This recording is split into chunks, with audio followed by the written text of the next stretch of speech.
particular submission, this particular counter.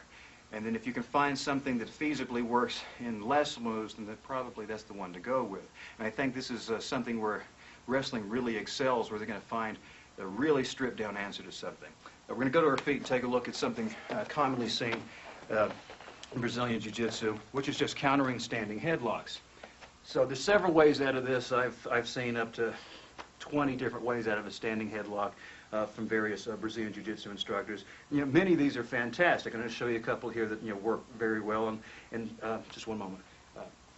Whenever I'm showing some of these the techniques from the Jiu-Jitsu standpoint, I'm not going to go into great detail because this is not what I'm trying to instruct you. Hopefully I'm just giving you a reference base where you go, oh yeah, I've seen this before, so I can show you in detail why we would not do it this way.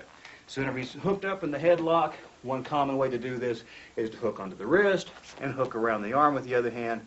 And what I'm going to be doing is I'm going to step through with my inside leg, which is my left leg at this point, the inside leg, because it's the one closest to his hips. I would step through with this leg. I'd be pulling back on his arms while I thrust my hips through his and look towards the ceiling.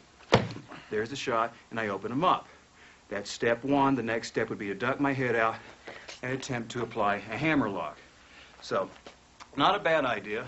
Another way we've seen this opened up many times, as people see, you hook onto the hip, just like you would do in some sort of wedge sag in wrestling. You create a C hand, inverted with your palm facing up, right behind the knee, and you step through with your left leg. You sit down on your left hip, and you're actually going to roll them. Drop them over. There's several variations of that. Like I said, I've seen, 20, maybe as high as 27 of these standing headlocks. Now, the wrestling answer to this is a lot easier. What you're going to do is nothing more than take your outside hand, which is the hand furthest from their knee, place it directly on the back of the knee, and press 45 and down. That's all there is to it. So hang on tight. Go. There's the breakdown.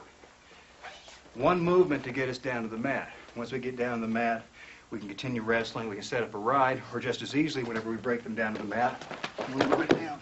We're already snagging up for the toe holds, or able to start setting up into some leg locks. So, when we're doing our comparison contrast throughout this entire tape, again, think hips through. Conceptually, we're trying to think providing more force and pressure on the opponent, ride with them more. It's going to be a bit more dynamic. You're more aggressive in the way you approach things. And also, you're trying to make sure that you're cutting down the amount of movements that you have to perform, because once the chaos of the fight hits, it's very hard to go, well, I need to put these five. This one movement has 5 different steps to it to make this work. Of course, there's going to be some of that in wrestling as well. For the most part, we're trying to make sure that we're cutting this down to 1, 2 movements maximum. But one more time in that standing headlock, I mean, it's easy enough just to make sure that you have it. It's got to be 45 and down with the outside hand. And I'm giving pressure all the way down to the mat. If he's still hanging on the head, you're fine. As you're going down the mat, next slide this hand back directly into an ankle pick. And him wanting to lose his base cause him either to let go of the head, or if he didn't let go of the head, even on the way down, me taking this foot to the outside of his hip will inspire him to let go of the hip.